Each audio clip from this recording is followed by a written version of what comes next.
carries the message of our mission to see God, to feel God's presence, to bring God back into the world. Not coincidentally, the Torah actually tells us that the place where Yaakov received this additional name is Peniel. Now this is unusual. It's unusual for the Torah to actually go out of its way to tell us the place where Yaakov is given this additional name. But the Torah goes out of its way to say that the place where he's given this name Yisrael, Shur El, to see God, to feel the presence of God, the place is Peniel, and the Torah explains why was that place called Peniel? Ki ra'iti Elohim panim el panim, for I saw God face to face. That's basically an elaboration of the Nachmanidean approach of understanding the beginning of Sefer Breshit. Nachmanides talks about the Genesis mandate to bring God back into the world in this way. Take a look at number 1. I'm offering the English translation just to even the battlefield, the playing field. The Garden of Eden, which is the choices of places created in this world, was made the place of his abode until his sin, referring to Adam and Eve, caused his expulsion, and how the people of the generation of the flood were completely expelled from the world on account of their sin. That is to say, he expelled those who rebelled against him, uppercase, and settled therein those who served him, Abraham and Sarah and their descendants, so that they know by serving him they will inherit. This for me is very, very critical. It's a central piece of my rabbinate through the years, and as I grow older, more and more. It's so often the case that one can come into a synagogue, and here I'm talking to myself and letting you listen, and we sit for 2 hours and 3 hours, and we're praying, and we don't feel the presence of God. I remember a couple of years ago, when we had a little bayit here, some of the chevra came into me and said, Rabbi Avi, there's a woman who looks a bit crazed, and she's in the little bet midrash in front of the Aron, and she's actually opened up the curtain of the Aron, and she's battling. She looks mad. She probably needs some rabbinic help. So I walked in, and I was listening. I was eavesdropping, and I heard her say words like the following. Dear God, I know I was here a couple of days ago, but I'm still in desperate need. My grandchild is very sick.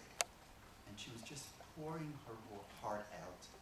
And I realized that this was her private moment. I had no business being there. And so I backed off and went back into the office. And the fellow looked at me and said, "No, Rabbi Avi, what'd you do? She's battling. Did you stop her?" I said, "I want to tell you something. This morning, I do what I always did. I did what I always do. I got up early in the morning, crossed the bridge at 6:30 in the morning, and came to shul, and I put on my talit, and I put on my tefillin, and I davened. I davened this morning. But this woman, she didn't just daven. She was talking to God. Bringing God into tefillah, and using that as the platform from which we bring God into our lives is so central. One could be in a bet midrash for 6 months and learn how to prepare a chulin for Shabbat. It's very, very important. And learn all of the laws of torts, and in learning for 6 months, never feel, as you're looking at a daf Gemara, never feel the presence of God. And the mission of Yahadut for Ramban is to bring God back into the world. God is not a bad word. God is a good word, and it should be a central theme and a central goal of all that we do in this bayit and all that we do in our lives. That's half the mission, to bring God God into the world. But there's another half. For the Meiri, who's one of the early Talmudic commentaries, the idea of bringing God into the world is not only theological, but behavioral. I want to repeat that. The idea of God, of course it's a theological idea, there's the divine, but the Meiri talks about God as not only being a theological concept, which of course he is, but talks about God from a behavioral perspective. The mission then is not only to bring God into the world, but to bring God's system of behavior, God's system of ethics into the world, to bring it into the Jewish people and to bring, through the Jewish people, allow Am Yisrael to make a contribution to emphasizing in a godly fashion all of humankind. And this mission, the mission of bringing God and God's system of ethics into the world, is spelled out in God's word to Abraham. One always has to go back to the source, to the basics, to father, to mother. When God says to Abraham in Perek Yud Zayin, Pasuk Bet, God says to Abraham in Breshit, Hithalech lefanai. There it is again, lefanai. Isn't that something? Hithalech lefanai. What does that mean? Walk before me. Veyei tamim. What does veyei tamim mean? And be tamim. Be whole. Be complete. Note the word hithalech. Hitalech is a reflexive form of the word halach.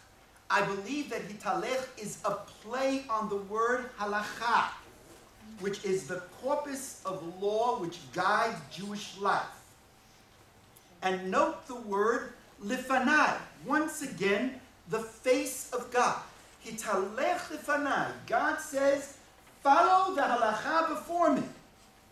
But most important, as the Maral points out, the Torah here sets forth the purpose of halacha. And what is the purpose of halacha? Hitalech lefanai v'yei tamim. Follow the halacha, and the purpose of the halacha is to achieve, to reach for this ideal, to reach for this wholeness.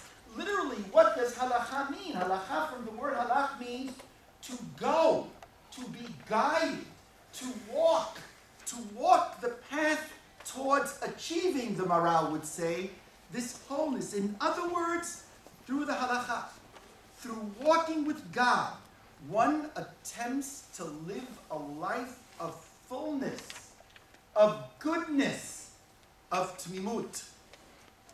This formula is spelled out even more clearly as God tells Abraham in Perek Yudchet, and I believe these words, chapter 18, sentence 19, I'd like you to look it up when you get home.